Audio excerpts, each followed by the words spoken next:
We provide marketing analytics. We started as a software tool. Then we added the social media, PPC, market research elements to that. And right now, I would say we're like a full-fledged platform. If you want to get any marketing insights, SEMRush is your choice. You will be able to see what your competition does. You will be able to understand how you can ramp up your SEO game. You can do competitive analysis in social media and so on and so forth.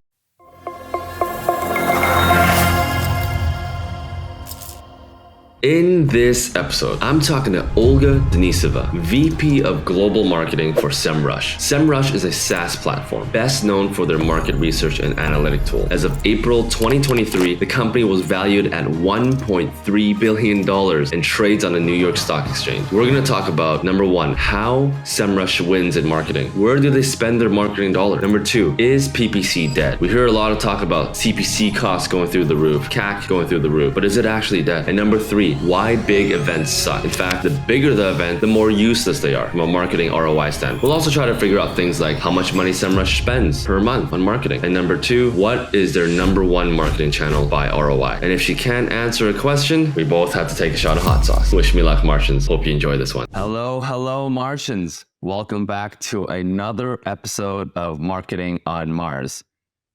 Today, I'm a little bit starstruck because I've been using this software for most of my career, and now we have the VP of Global Marketing, Olga Denisova of SEMRush, here with us today. Olga, thank you so much for joining the show. Welcome.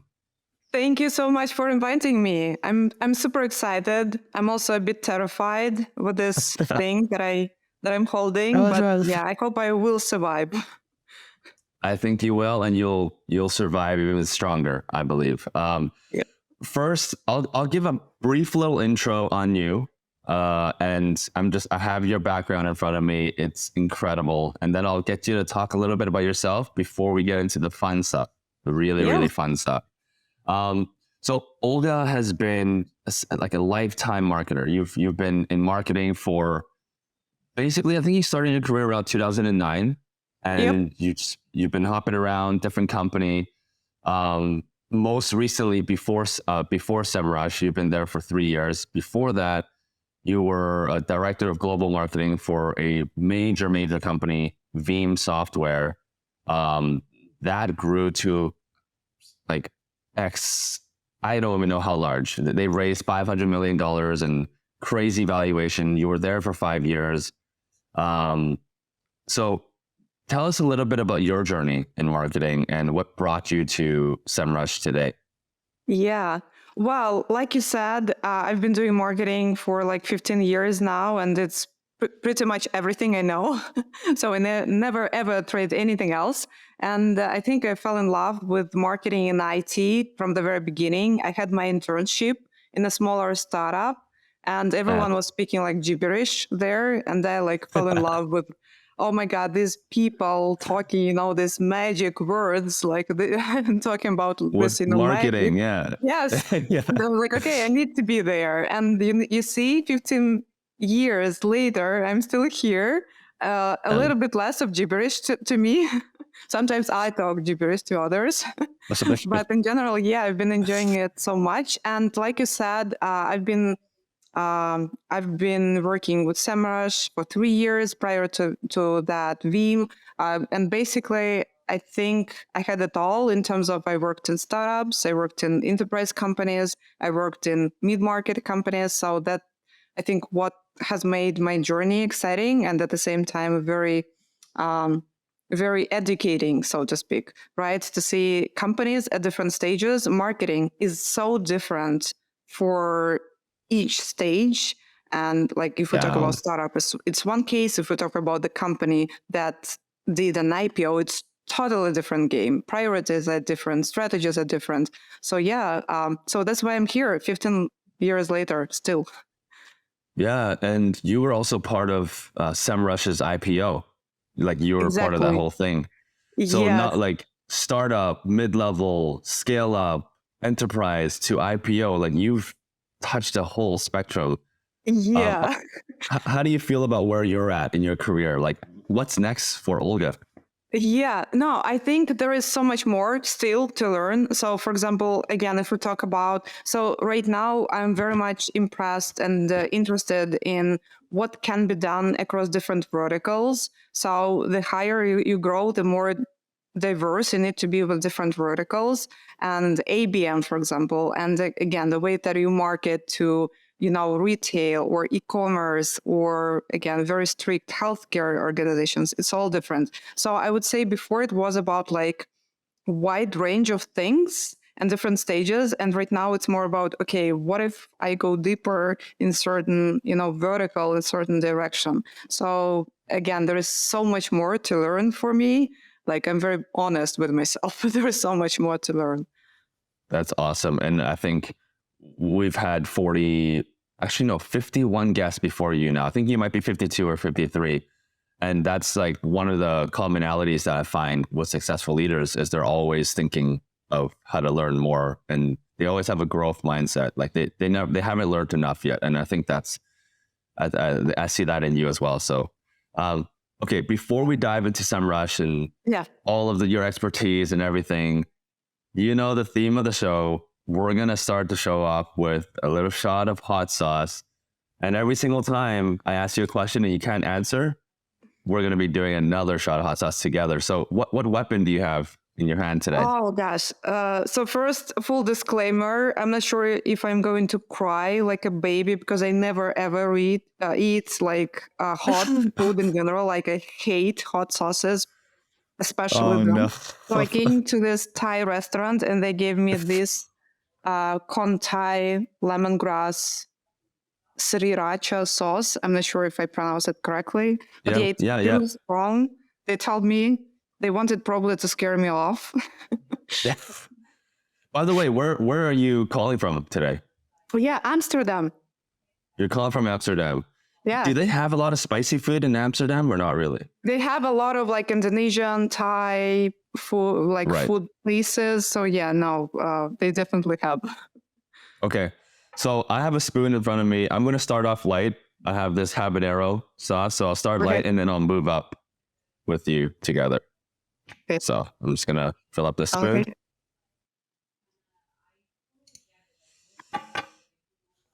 All right. Okay. Cheers. Cheers. Cheers.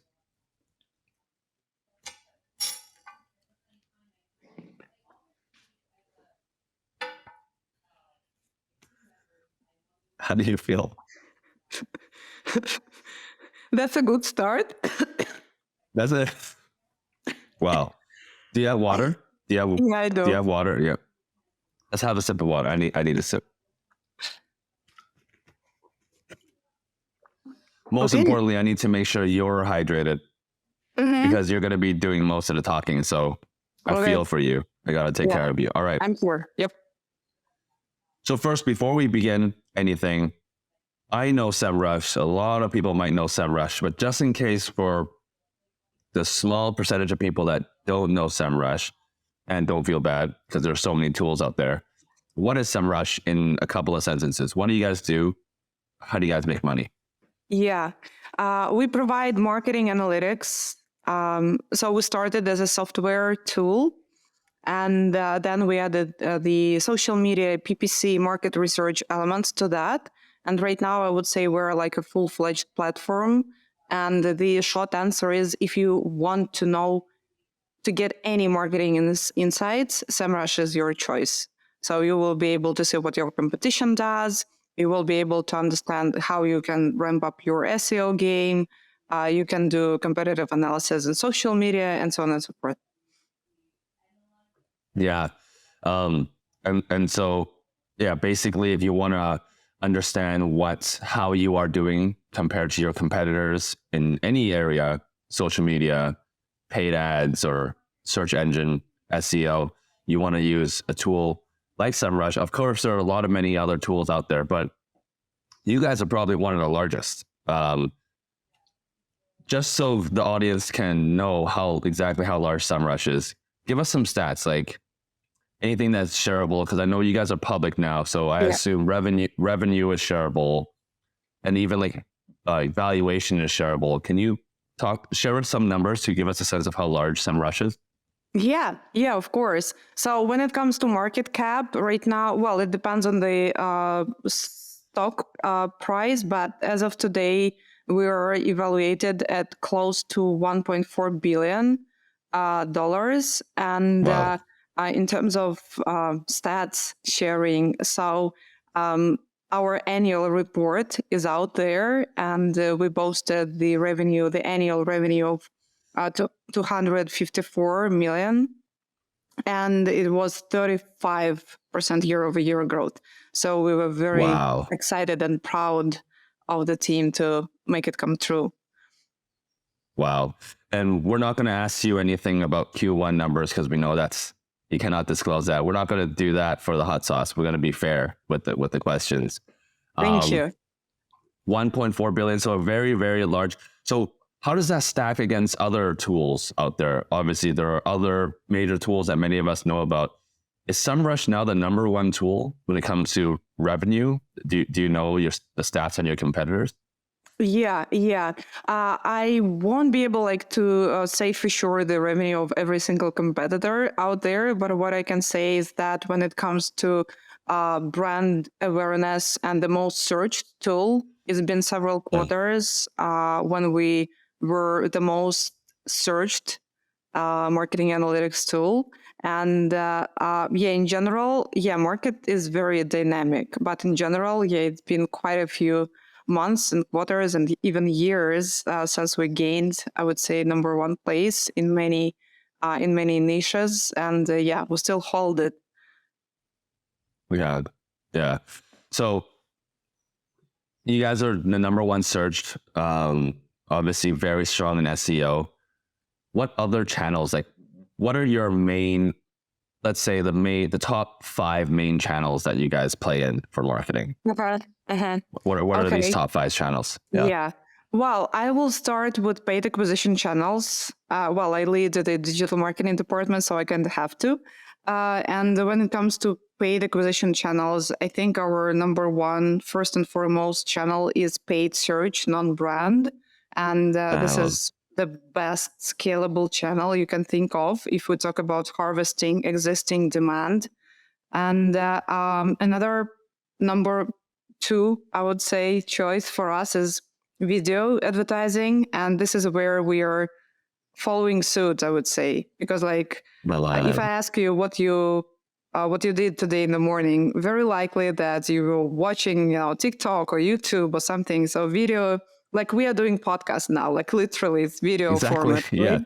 Yeah. So for us, we understood that we understood very quickly that video is out there and we need to follow. And we've done plenty of video advertising in all formats across all platforms that are available out there.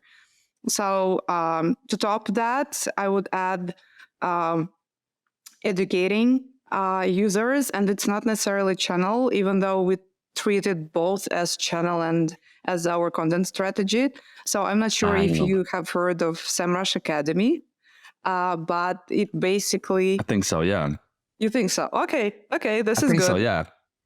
Yeah, so, and this is this is first, it's obviously, we produce content, so we are like a big content publisher, but at the same time, it's a channel for us. And it's the channel for us, not necessarily about created demand, but it's about nurturing our future users, our future customers, our existing audience into our future customers. If you have not checked this out, for everyone listening, highly recommend. Plenty of great quality materials out there. So these are definitely our top 3. And to add more to that, I would definitely add email marketing, very cost effective, very scalable. Not to brag, but we just published a case study with Adobe Marketo about how we scaled email marketing in SEMRush. Wow. And we have reached 33% year-over-year growth in email channel, in number of customers, paying customers driven from the email channel. So it also fights against the myth that email channel may not necessarily be driving, a lot of paying customers. It's more about retention and user engagement. Yes, but it also is a great revenue generator channel. And I think to wrap it up, I would definitely add, like, I will complete it with SEO. Well, Of again, it's course. obviously we need to set the bar here, I would say. And this is where we mostly count on content-led SEO again. So, for example, if you check our blog, it's always high quality content and it's basically exemplary in terms of SEO. Okay, before we dive into each one of the channels, Yeah. because there's so many things that we can learn from you. How much do you guys spend in marketing, like per year? Would you say? Yeah. So this is something that I cannot not share with you. Oh, okay. Oh, wow. They caught us right away. That was fast. That was so fast. Okay. All right. We'll do a quick, I think I'll keep at the same spicy level for this one. I'm not going to go up yet. Yeah. Yeah, please don't. Okay. Right. Cheers. Cheers. I got it here. Yeah.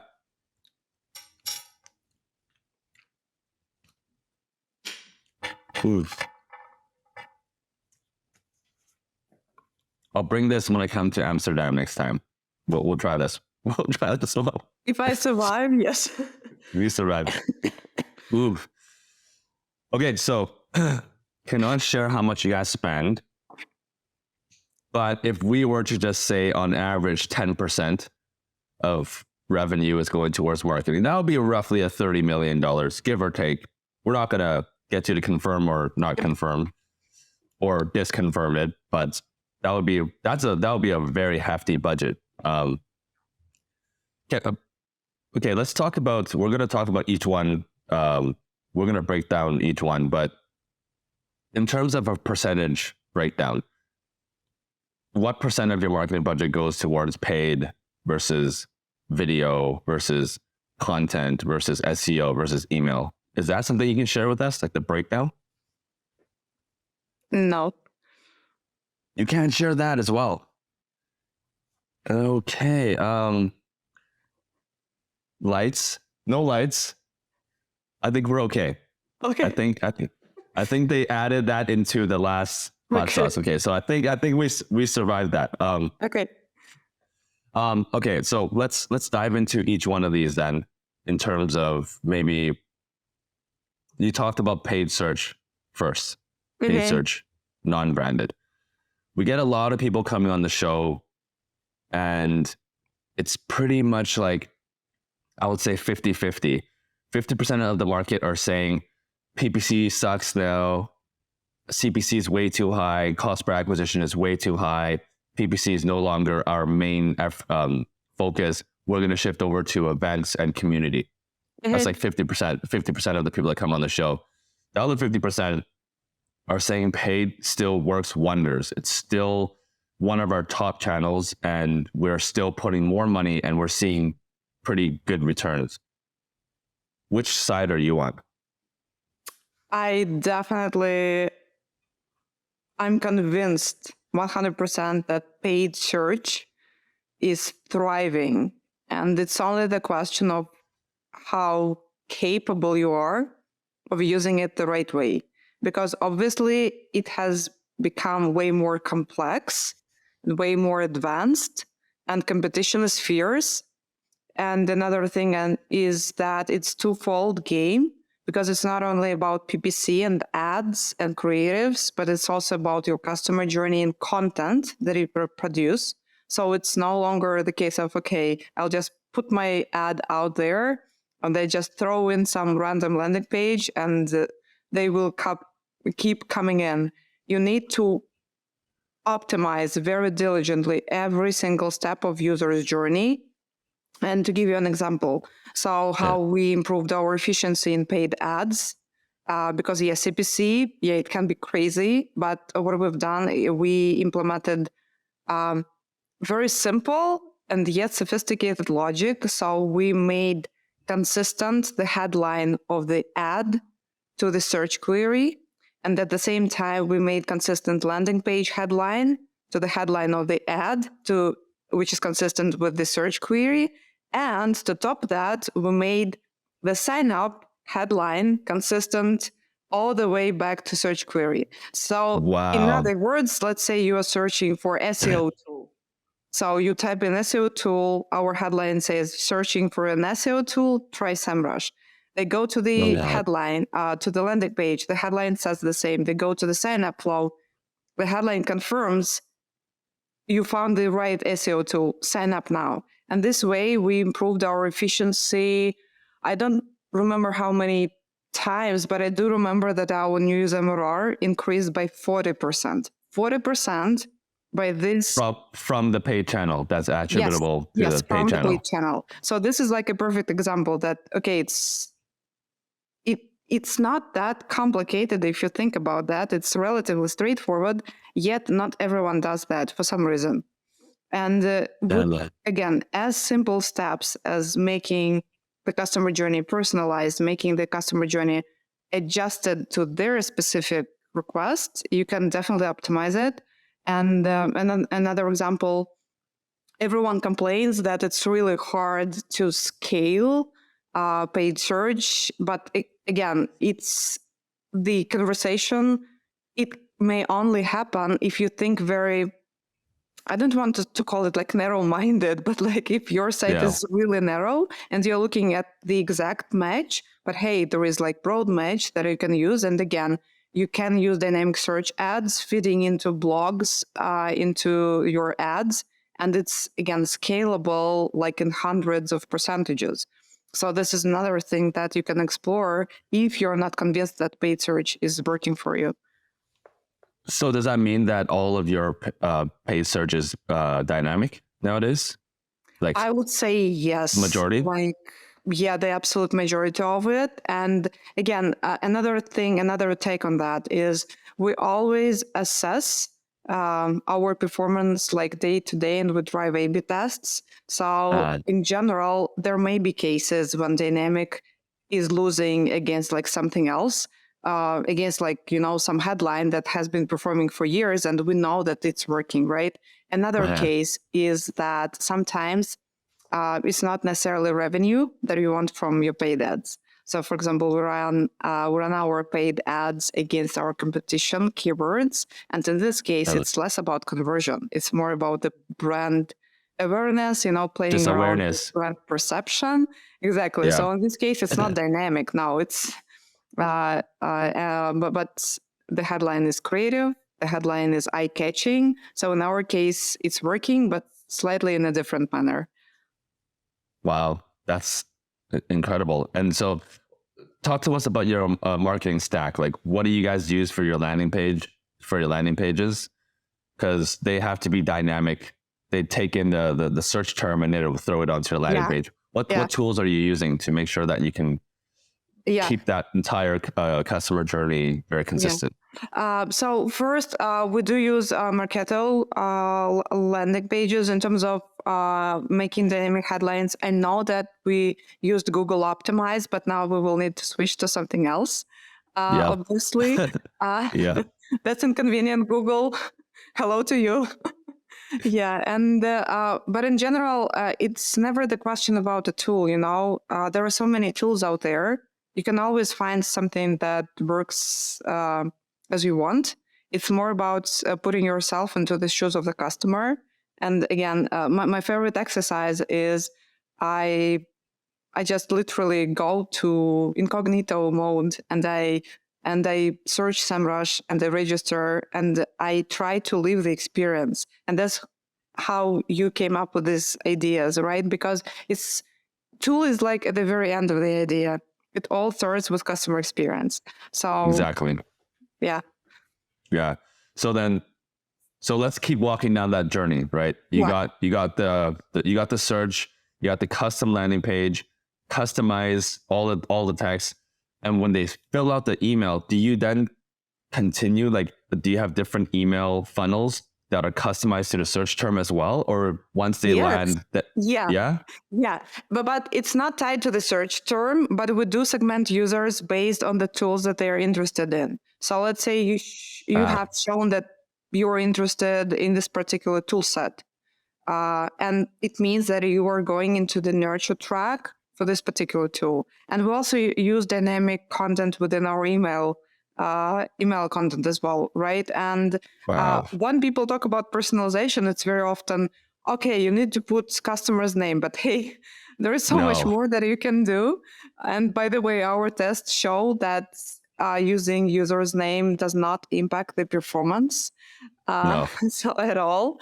Because that's the easiest. That's the easiest thing to do. Just insert person. That's the easiest thing. Yeah, it's the easiest. But what you can play around with, okay, depending on where the customer is on their customer journey. So whether they did they sign up for a trial or not? Did they try this particular toolkit or not? Did they already purchase, let's say, a certain type of plan, and you want them to find out about other tools. Depending on the journey, you can customize city A, like, okay, go and make the most out of your trial, or go and check out this particular additional tool that you missed. So you can play with city A, you can play with headline, you can play with content itself. So this is what we're doing in email. And again, personalization. It's really hard for me to give you like an immediate answer about email marketing, like how much it boosted, how much dynamic content boosted it. But I do. But what I can share with you is our engagement through email marketing increased 200% year over year since we started playing more with the content and making it customized based on users' intent. So customization, so important. And I've found the same thing. I run a few events. By the way, do you guys run events at all? Do you guys run no events? Okay. So this is where I need to share a very candid belief that I don't believe in big events. And my take here is that the bigger event is, the more useless it is, because it's very often like the Vanity Fair. And it's like boosting egos of marketing leaders out there. So they're like throwing in incredible sums of money. And it's so hard to really stand out, again, in this Vanity Fair. And at the same time, people are over-informed. They are overwhelmed. So if you really want, to get like meaningful connections with your users, if you really want to sign up, let's say, a partner, my very strong recommendation instead would go to smaller events. So, yes. Yeah. No. So this is exactly what. So I've interviewed a handful of founders. Obviously, on my podcast, I usually interview CMOs, founders, and CEOs. You have the experience of a CMO, which is why I was so excited to bring you on. But every single month or every month and a half, I usually do a founders meetup in the city that I'm in. So right now I'm in Vancouver. So I had by the way, anyone listening, and if you're a founder or a C-suite in Vancouver, DM me on LinkedIn. I usually run events. And what I found is that the personalized messages, very short, works the best for those kind of like event type emails. So I totally agree with what you're saying. Just keep it personalized, right? Keep it personalized, and not just the first name. Because actually my emails don't use the first name personalized, but I personalize based off of title, location, interest, make it so that the event is really useful for you, like valuable for you, right? So yeah. Okay, so paid search, very strong for you guys. I know you guys do a lot of video advertising. Talk to us about some of the platforms that you're on. Where do you advertise your videos? Yeah. Okay. So every single social media platform you can think of, we are there. So it's like Meta, YouTube. Yeah. Obviously, yeah. YouTube, TikTok, Meta, which means like Facebook, Instagram, LinkedIn. We also run our ads through DV360 that gives you exposure to basically every single vendor that uses video. So like even like certain Yahoo sections, for example, or Vimeo and stuff like that. And for us, the key principle here is first to test a lot, because video is very cost expensive when it comes to production. So when you assess the ROI of video, it's very important to think, okay, so how much did it cost me to actually produce the content that I want to run?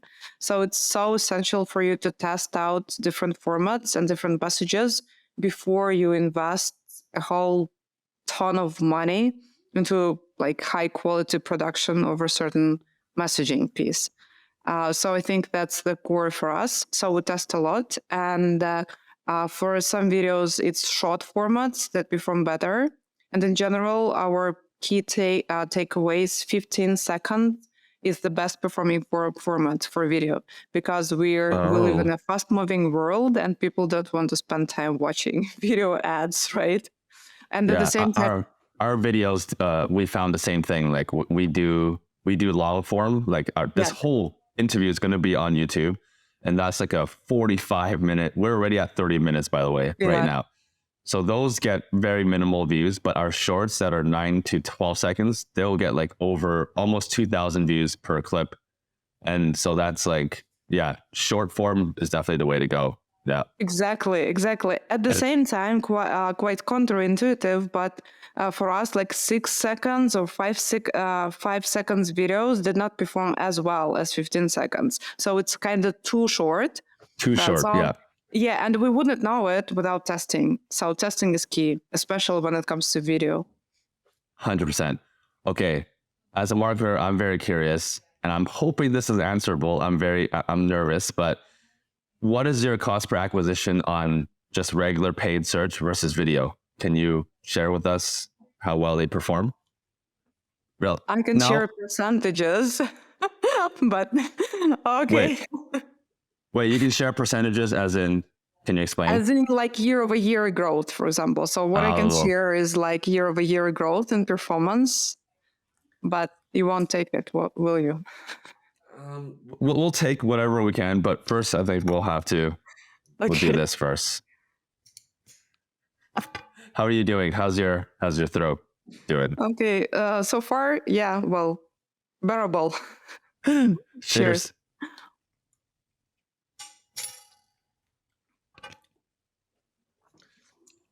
Okay, let's not talk about exact numbers, but which channel performs better for you guys for CPA? Paid search or video? Okay. Well, in these regards, it's very essential what attribution you use. So if we talk about multi-channel attribution, it's definitely paid search. I think, it's paid search non-brand. But at the same time, again, if we talk about like awareness, and if we take into account engagement, paid video is best. But again, I cannot stress it enough. There are so many factors that you should take into account, because again, imagine that you've done tons of organic social before. And it means that if you launch paid social, video formats in paid social channel, it may not necessarily work for you best. And vice versa. If you've done tons of paid search non-brand before, probably you have already gathered all the demand that is out there, and then you need to go into paid video. So again, it's never, as straightforward as like go there and it will work magic for you. It's more about, I can share again that it's working for us. And in general, we see that paid video is gaining more and more attention out there, attention of our users. Yeah, because like, how do you know if the video is what drove them to sign up in the end, or was it the constant ads that they clicked on search that helped drive? It's so hard to know, to attribute where that decision took place. So like using multi-touch channels versus just like a brand awareness, like having all those different ways of viewing the metrics is very important. So how do you guys measure, like when you're talking to the board or when you're talking to your bosses? Yeah. What are the most important KPIs for you when it comes to paid ads? Like, what do you share with them? Do you share with them the total amount spent versus the total incremental revenues, or like, how do you guys look at your marketing spend? Just like you said. So first, there is always the revenue part. And this is, I would say that in SEMRush, it is unconventional for a B2B company be measured by revenue, because it's usually marketing qualified leads, and lead scoring and stuff like that. But now in SEMRush, it's very straightforward, but it's so challenging and exciting at the same time, because you can actually see how you are making a change. So for us, number one, KPI is the revenue that we generated, and even more specific, new user revenue. So how many net new payments have we generated and revenue out of these new payments? On top of that, like you said, it is always about ROI that we deliver and incremental value. So whenever we launch anything new, the question that we need to ask, okay, what is the incremental value on top of what we would have generated without that? If we hadn't used that. So, and obviously then it's like, going backwards across through the customer journey. So new user MRR, number of payments, number of trials, number of registrations, and then CPA. And obviously we always take into account like blended CAC, channel CAC to take care of, how efficient we are. We also calculate efficiency rates. So, how much we need to invest to gain every single dollar in revenue. But long story short, your KPIs always have to be connected to the business revenue. Yeah. And then lastly, let's talk a little bit about the content that you guys are creating. You guys are spending a lot of money on content, not just for the video ads, but just overall content for SEMRush Academy. Just overall, tell us how you think about content. Now there's a lot of AI tools that make the creation of content a lot faster. Just tell us a little bit about your overall strategy, and then things that you're testing with content. Yeah. So there are a few things. So first, whenever we talk about B2B messaging, it often has several things attached to that. So first, it's very official. It's very rigid. It's very corporate America style, not in the best sense of it. So second, it's always very much feature based. So this is how many cool features we have, and sometimes it sounds like complete nonsense because you can understand nothing out of it, right? Mm-hmm. And third, it's very salesy. So go and buy. So our logic here is like to do it like completely opposite way. So first, we are very, very much focused on keeping our tone of voice. We are fun, we're engaging, we are like very human-like.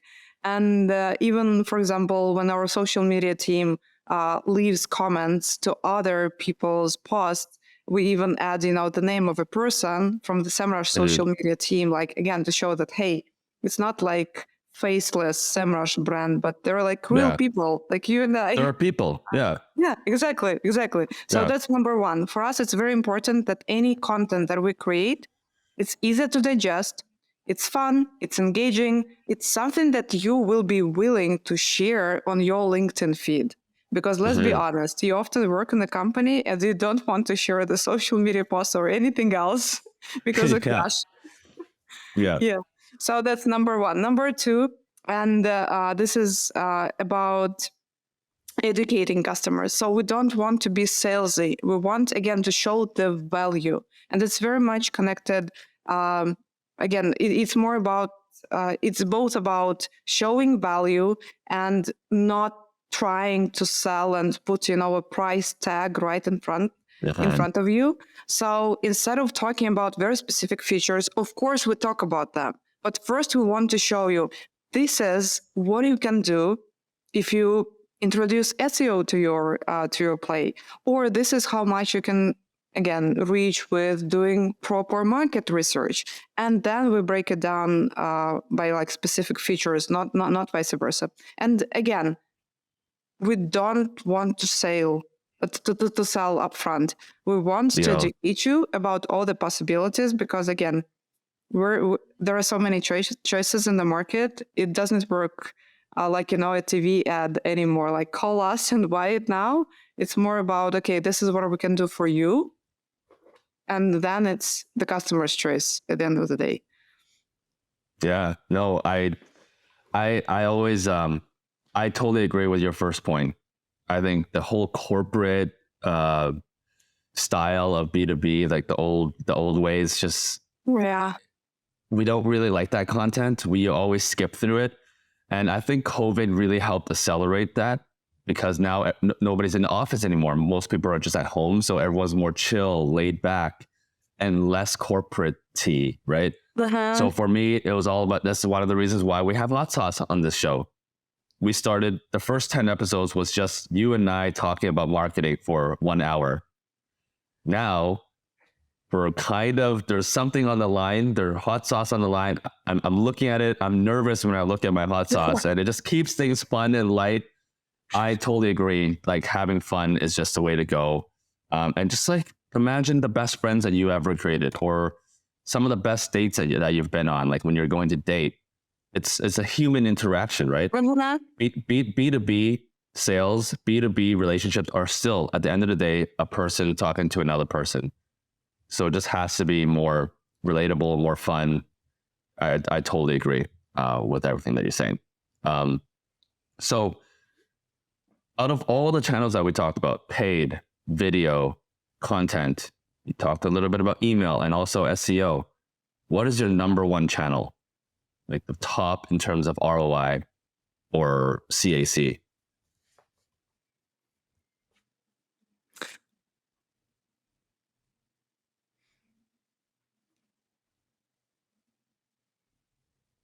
This is not answerable.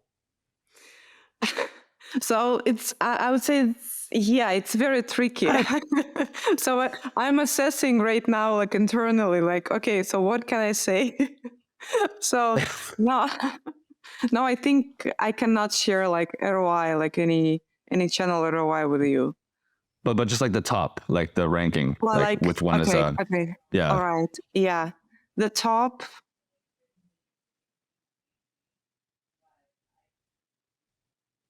So I would definitely say organic search is the number one. Yeah. Again, I'm very hesitant to say number one, because again, it really depends on where you are in your market journey and how you calculate your ROI, like whether you include all the human resources costs or not, or whether you include like immediate marketing costs. So again, it's very dependent. But I would also like to balance this out. And if we talk about like direct marketing investments, I would say I think it's still paid search, non-brand. Wow. Okay. So yeah, so you definitely are on the side of the camp that says PPC is not dead. It is completely not dead. 100%. Because you guys are still killing it on social. So that's on paid search. Okay, so that's awesome. Now let's talk a little bit about events. You said you don't believe in big events. The bigger the event, the more useless it is. Explain a little bit more. Does that mean that you guys don't go to any big events, or are there certain events that you still go to, or you just think all big events are a waste of money? Yeah, we're very selective. We never sound like a definite no, like never say never, but we're very selective. So, like I shared before, if you want to really make an impact during a really big, huge conference, you need to invest a lot. And I'm talking about investment, not necessarily at the venue itself, like the booths and the people there, and like giveaway materials and stuff. I'm talking about you will need to surround yourself with offline advertising, next to the venue. Otherwise, no one would know about that. And then you need to invest into mobile and online ads in general also, to make this surround effect that user, they come to the venue and then they see, and then you target them based on their location.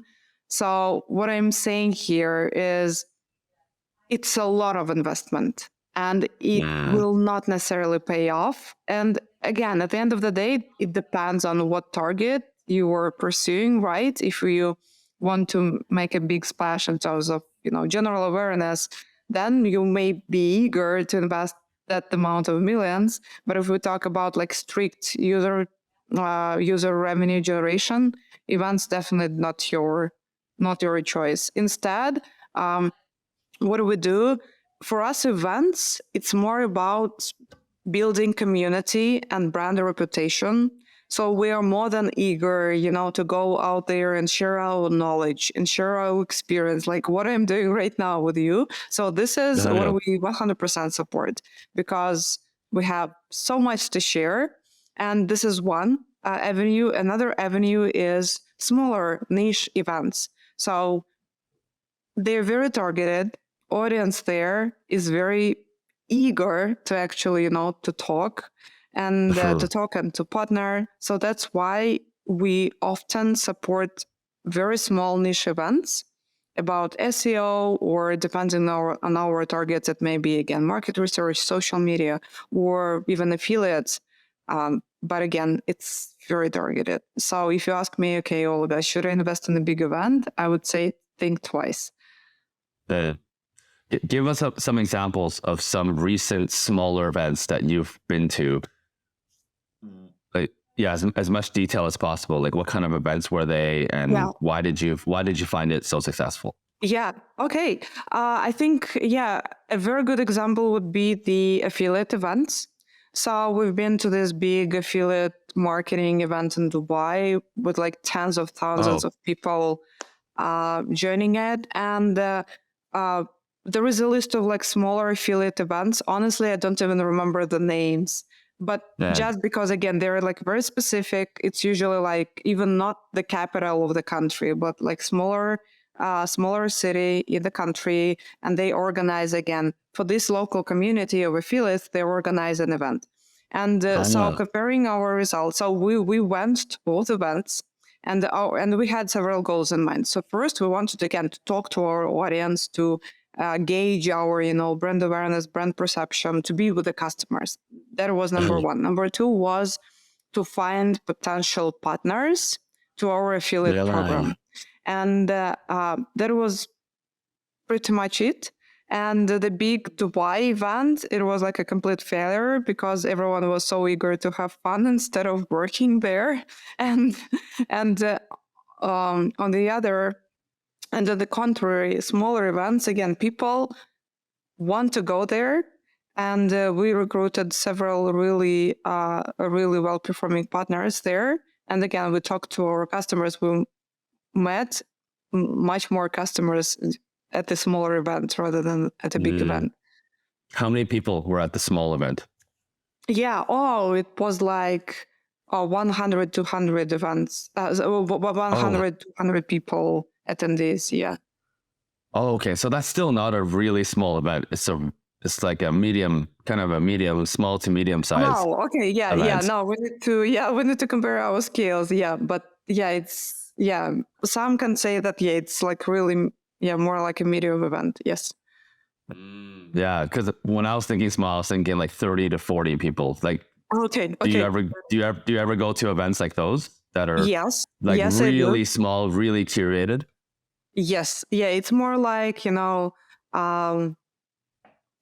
business breakfast format and stuff like that. So yeah, we definitely do. And in this case, it's less about user, again, it's less about revenue itself, but more about community, reputation, and things like that. Yeah. And so like, okay, so there's 100 or 200 different people in that event. What about it made it really easy to have conversations? Like, did they do like speed networking style? Did they was it just 2 or 3 hours of all talking? Did you guys speak on stage or whatever? Like, what was the agenda about that? Yeah, what about that event made it very easy for you to connect? That's hot sauce. Okay. Oh, gosh.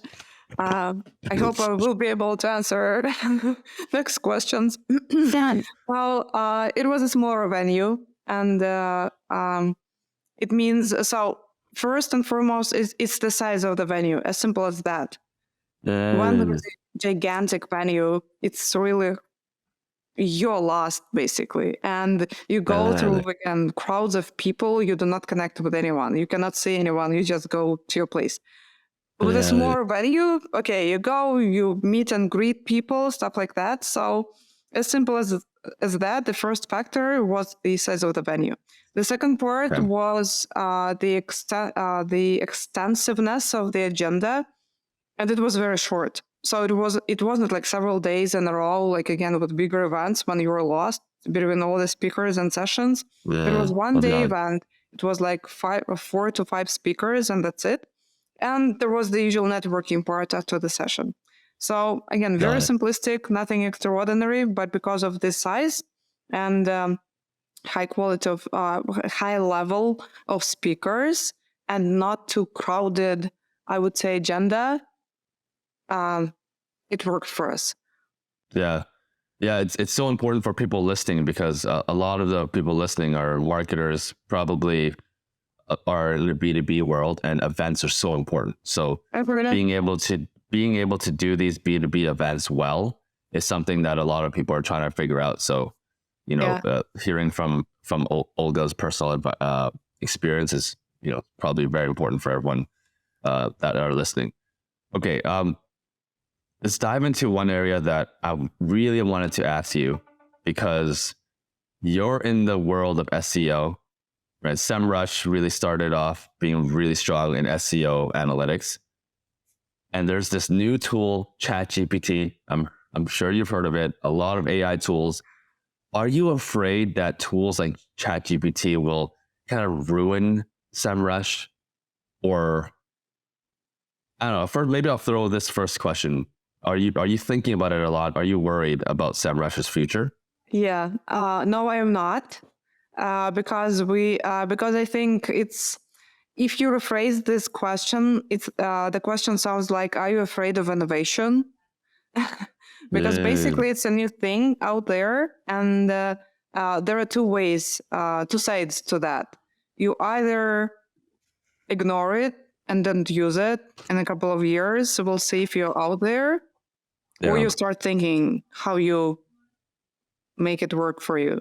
So in our case, first we do use ChatGPT for different purposes. We test it. So to give you a very quick example, we test it for copywriting purposes, for tests in email. We launched a test trying to understand whether human-generated or ChatGPT-generated headline will win. So things like that. Or, for example, we use AI tools to write copy for search ads. Because again, it's so easy. You give it the number of limits for your ads, and then again, for machine, it's so much easier to give you multiple examples within the given limit in comparison to a human being. So in other words, the question is, are you afraid of innovation or not? I would say, if you're in the game, then it's probably that you're not. And then it's the question, okay, so how do you make it work for you? And this is what we're doing in SEMRush. And I think the question here would be, okay, if the SEO industry is going to evolve and use it, then we will follow. Because again, remember, like several years ago, everyone was talking that SEO is going to die. And how many years later, still here we are. Yeah, and like Google has been coming out and say we're gonna eliminate first party or third party cookies for like how long now? I mean, they're most likely it's gonna happen in the next 3-4 years. Facebook and Meta is kind of going down that path. iOS as well, the recent iOS update. It looks like maybe we're going down that path, but yeah, people have been saying SEO is dying like 7 years ago, 5 years ago, right? And it's still not. But I think the main thing is like, would ChatGPT be able to do a lot of functions that SEMRush can do? I think that's the main question. And right now we don't have the answer, but I don't know. As of now, it definitely can't. And for the future, I think the question would be how SEMRush is going to integrate AI features into our functionality.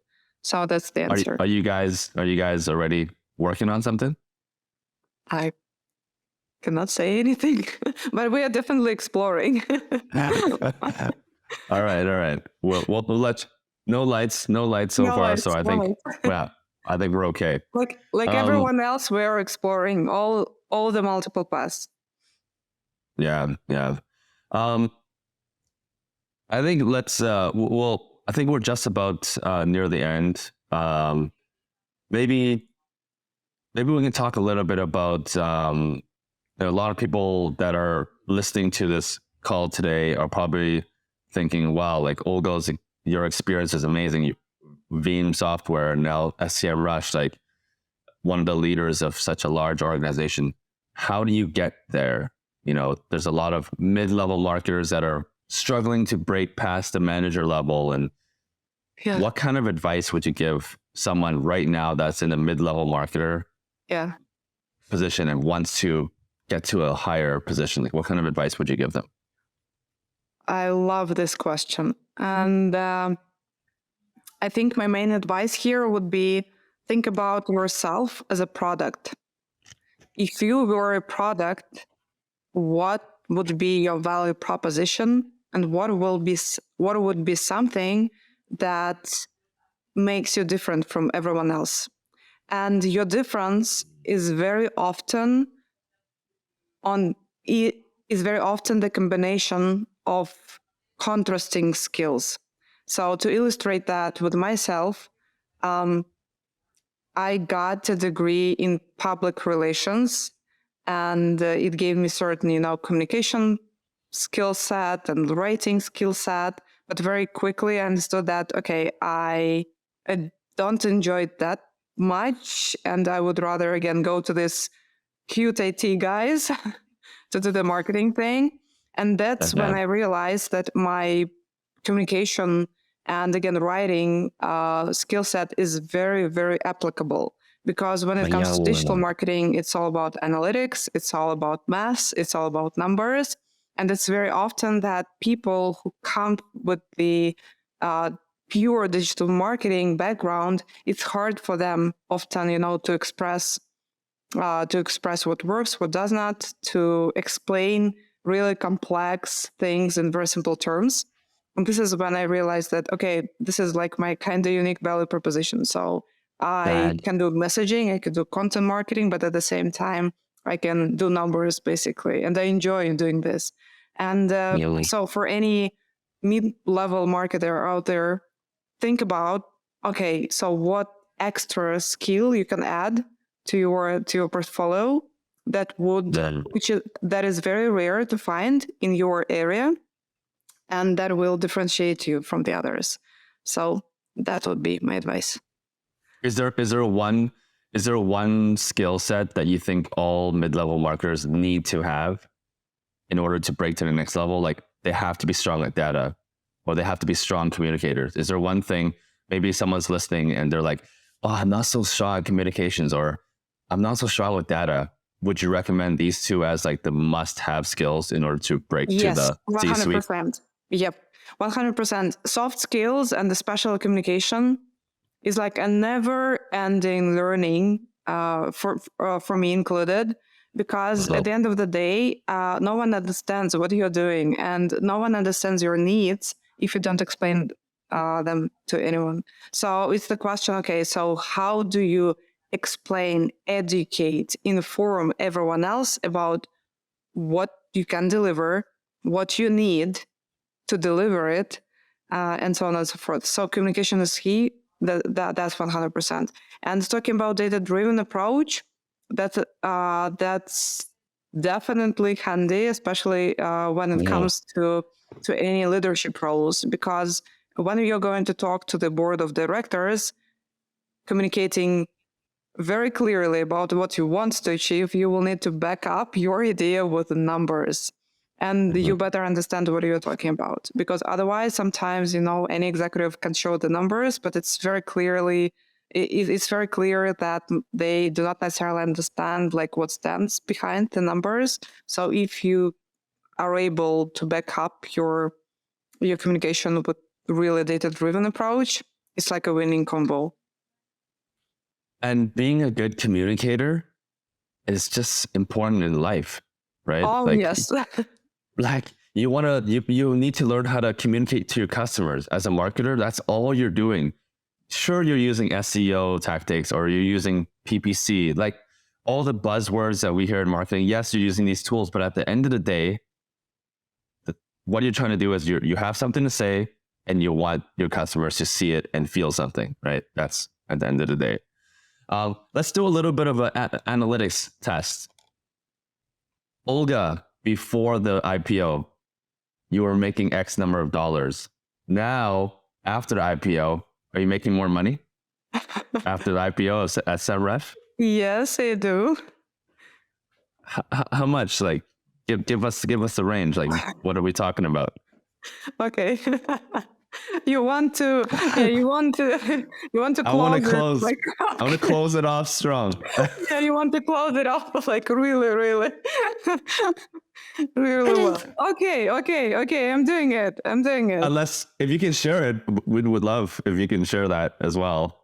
I kind of got used to this thing, so I can. Yeah, you want to share it, but you just want to take that shot of hot sauce. I understand. All right. Okay. Cheers. It's a big one. All right. The big one. Bro.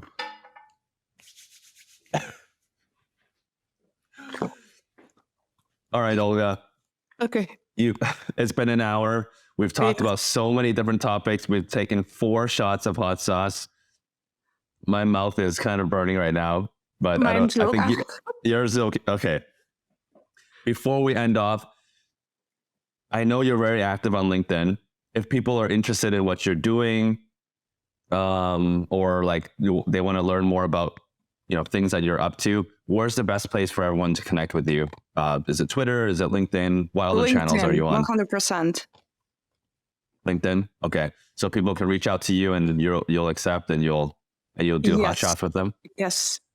Please reach out, and I enjoy conversations there a lot. LinkedIn is my second favorite place now, except for after work. Really? Yeah. No, you post quite a bit of content, so that's and anyone listening, definitely reach out to Olga Denisova. Olga, thank you so much for coming on. We'll definitely have to do round 2 at some point. Maybe we can up the heat on the next show. But thank you so much, and we'll definitely have you back on soon. Thank you very much. So I hope you liked that episode. Rather than sitting here and telling you to hit that subscribe button or smash the like button, I'll say this instead. Send me a screenshot if you actually liked one of our episodes or you subscribed to our channel, and I'll take the next hot sauce shot with your name on it. Even better, you can come on the show, ask questions, and take hot sauce shots together with the next CEO, CMO, or founder that comes on the show. I hope that you've learned a few things or two listening to some of our episodes. We post every Friday. And finally, if you have any feedback or ways that I can improve the show, let me know. Thanks. See you on the next one.